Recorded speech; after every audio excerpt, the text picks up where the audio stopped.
ભારતની 125 કરોડની જનતાએ પોતાના ભાગ્ય વિધાતા તરીકે ભારતના વડાપ્રધાન બનાવવા માટેની જવાબદારી સોંપી છે એવા આપણા માનનીય નરેન્દ્રભાઈ મોદીજી, राष्ट्रीय महामंत्री श्री थावरचंद गहलोत जी, राष्ट्रीय महामंत्री श्री अमित भाई शाह, गुजरात प्रभारी श्री ओमजी माथुर जी, प्रदेश प्रमुख श्री रणछोड़ भाई, पूर्व प्रदेश प्रमुख अने पूर्व राज्यसभा सांसद श्री रूपाला जी, सौ धारासभ्यश्रीओ, सौ सांसदश्रीओ, पार्टी प्रदेशना होद्देदारश्रीओ, संगठन महामंत्री श्री सतीश जी, जनप्रतिनिधि भाई बहनों अने उपस्थित पार्टी सौ सन्निष्ठ कार्यकर्ता भाईओ ने बहनों, गुजरातनी 6 करोड़नी प्रजानी सेवा करवानी तक भाजपनी टोचनी नेतागिरीए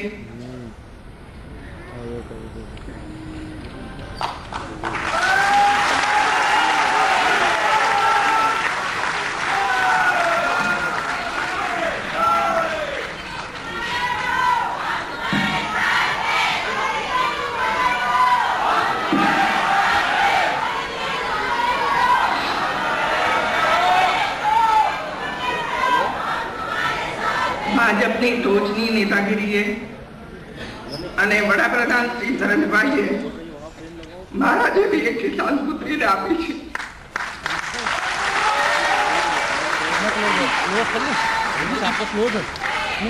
आप भी क्लोज रखो, आप नहीं रखो। मैं आप सबनो नम्रतापूर्वक आभार व्यक्त करूं छुं।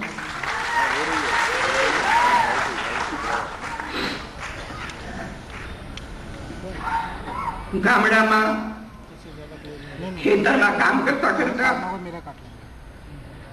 अभ्यास पूर्ण कर्यो अने ए समय किसानोनी समस्याओ पण जाणी छे। अभ्यास पूर्ण करीने शिक्षिकानी जवाबदारी स्वीकारी अने आ समय दरमियान बाळकोना शिक्षणनी अने महिलाओनी समस्याओ पण जाणी छे अने उकेली छे। छेल्ला 10 वर्षथी शिक्षण मंत्री तरीके आ दिशामां खास करीने बाळको अने महिलाओना प्रश्नो माटे प्रयास कर्यो छे। भारतीय जनता पार्टी में जोड़ाया तद्दन नवी स्लेट हती। भारतीय जनता पार्टी नी परंपराओनी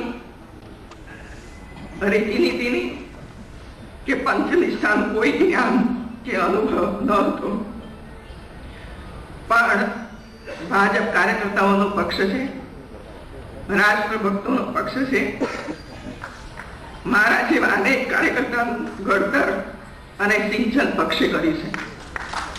संस्कार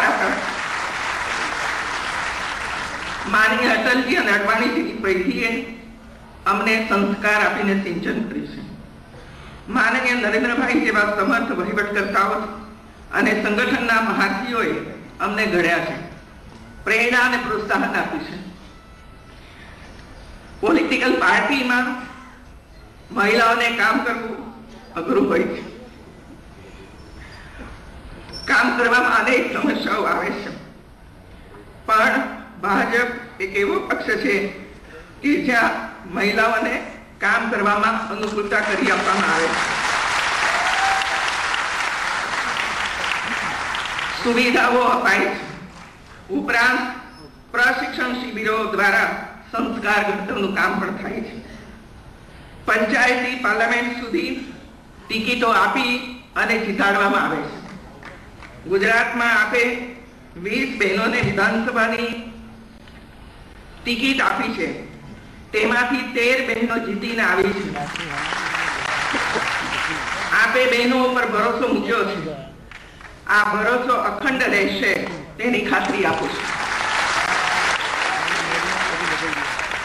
2014ની ચૂંટણીમાં 4 બહેનોને લોકસભાની ટિકિટો આપી, 4 બહેનો જીતી છે. ગુજરાતમાં 26 સીટો જીતીને 100% પરિણામ મળ્યું છે. વર્ષોથી આપની આ તપસ્યા ફળી છે. હવે આપણી સૌની જવાબદારી વધી છે ગુજરાતની 6 કરોડની પ્રજાની આશાઓ અને અપેક્ષાઓ પૂર્ણ કરવાની છે. મને આશા છે કે ગુજરાતના વિકાસમાં સૌનો ફાળો રહેશે. છેલ્લા 13 વર્ષ કરતા પણ વધુ સમયથી માનનીય નરેન્દ્રભાઈએ પ્રણાલિકાઓ પ્રસ્થાપિત કરી છે. તે ઉજ્જવલ પરંપરાઓનું પાલન કરીશું.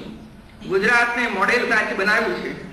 વિકાસની નવી ઊંચાઈઓ સર કરી છે. ગરીબમાં ગરીબ વ્યક્તિને કેન્દ્રમાં રાખીને યોજનાઓ બનાવી છે. આપે ગુજરાતમાં કન્યા કેળવણીથી શરૂ કરીને વાયવ્ય ગુજરાત ગરીબ કલ્યાણ મેળા, સદભાવના મિશન, ખેલ મહાકુંભ, વાંચે ગુજરાત, જ્યોતિગ્રામ, વનબંધુ કલ્યાણ યોજના, વિવેકાનંદી યાત્રા, રણોત્સવ, કર્મયોગી શિબિરો, સખી મંડળો દ્વારા ગુજરાતને ઉચ્ચતમ શિખરે પહોંચાડી છે. ગરીબ વ્યક્તિ ગરીબાઈમાંથી મુક્તિ મેળવે તે માટે આપે સંનિષ્ઠ પ્રયાસો કર્યા છે. આપના કહેવા પ્રમાણે સરકાર કોના માટે હોય છે? સરકાર ગરીબના કલ્યાણ માટે હોય છે. સરકાર નવયુવાનોની પ્રગતિ માટે હોય છે. સરકાર નારીની અને દીકરીની સુરક્ષા માટે અને આત્મસન્માન માટે હોય છે. સરકાર લાખો કિસાનો જે બીજાનું પેટ ભરવા કાળી મજૂરી કરી ધન પેદા કરે છે તેના માટે હોય છે. આપે અમારામાં વિશ્વાસ મૂકીને ગુજરાત સોંપ્યું છે. આપે જે રસ્તા માર્ગો કંડ્યારા છે અને આપ જે રસ્તાઓ ઉપર ચાલ્યા છો તે જ રસ્તો અમારો પણ રહેશે તેની હું આપને ખાતરી આપું છું. આપે નાવીન્યસભર વહીવટ આપ્યો છે. ગરીબલક્ષી અભિગમ અપનાવ્યો છે. ટેકનોલોજીનો ઉપયોગ મહત્તમ કર્યો છે. ટીમ ગુજરાતને આપેલ માર્ગદર્શન અમારી જીવાદાડી બની રહેશે. સૌનો સાથ સૌનો વિકાસ સૂત્રને ચરિતાર્થ કરવા અમે પુરુષાર્થ કરીશું. ગુજરાતના વિકાસમાં ક્યાંય પણ ઉણપ નહીં આવવા દઈએ. ગઈકાલે પક્ષના નેતાની વરણી થયા પછી આપનું પ્રવચન લાખો નાગરિકોએ સાંભળ્યું છે. પ્રવચનની એક ક્ષણ યાદ આવે છે. આપે પક્ષને માનું વિરોધ આપ્યું હતું. ભારતમાં લાખો કાર્યકર્તાઓની આંખો ભીની થઈ હતી. આ ભારત માતા આપણી માતા છે. આ ગુજરાતની ધરતી આપણી માતા છે. ભારત માતાના સંતાનો તરીકે તેની સેવા કરવી એ આપણું કર્તવ્ય બને છે. માનનીય નરેન્દ્રભાઈ, તમારા શબ્દોએ અમને પુષ્કળ તાકાત બક્ષી છે. અમે સૌ અમારી દરેક ક્ષણ દલિત, શોષિત, પીડિતના કલ્યાણ માટે વાપરીશું. રાજ્યના હિત માટે પરિશ્રમ કરવામાં પાછી પાની નહીં કરીએ. પૂરી પારદર્શકતાથી વહીવટ કરવામાં આવશે. સૌનો સાથ સૌનો વિકાસની પ્રાણ શક્તિથી ગુજરાતને આગળ વધારીશું તેવી મારા સાથીઓ વતી માનનીય નરેન્દ્રભાઈ અને શિસ્તસ્થ નેતૃત્વને ખાતરી આપીશું. નરેન્દ્રભાઈ, આપ 21મી સદીના નેતૃત્વના મશાલજી છો. આપત્તિને અવસરમાં બદલવાની આપની શક્તિ અદ્ભુત છે.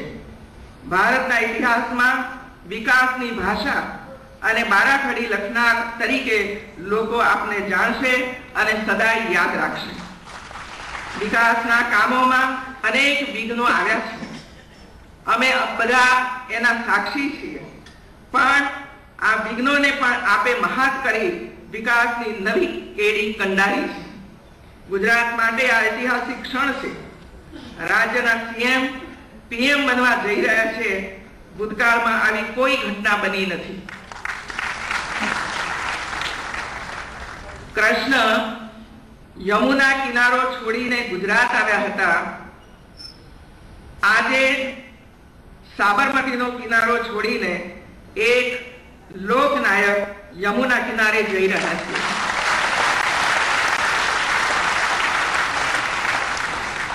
સરદાર ગાંધીની આ ભૂમિએ ફરી એકવાર બદલાતા ઇતિહાસની ધુરા સંભાળી છે. વહીવટમાં પારદર્શિતા, ચારિત્રની અણી શુદ્ધતા અને દેશભક્તિની સર્વોચ્ચ પરંપરાના સંસ્કાર આપીને આપે અમને ઘડ્યા છે. આપણા લોકલાડીલા નેતા દિલ્હી જઈ રહ્યા છે ત્યારે એક આંખ રડી રહી છે અને બીજી આંખ ખુશીથી હરખાઈ રહી છે, કારણ કે તેઓ 125 કરોડ લોકોના આંસુ લૂછવા જઈ રહ્યા છે. આપ ભારતના ભાગ્ય વિધાતા છો. આપ આપના મિશનમાં સફળ થાઓ તેવી પરમાત્માને પ્રાર્થના કરું છું અને આપ સૌ વતીથી નરેન્દ્રભાઈને ખૂબ ખૂબ શુભેચ્છાઓ પાઠવું છું. આપ 125 કરોડની જનતાની સેવા કરી અને એક મોડેલ દેશ બનાવે એવી શુભેચ્છાઓ મારું વક્તવ્ય પૂર્ણ કરું છું. ફરીથી આપ સૌનો અને શિષ્ય નેતૃત્વનો આભાર વ્યક્ત કરું છું કે એક બહેનને ગુજરાતના મુખ્યમંત્રી બનાવવા માટેનો પ્રયાસ કર્યો.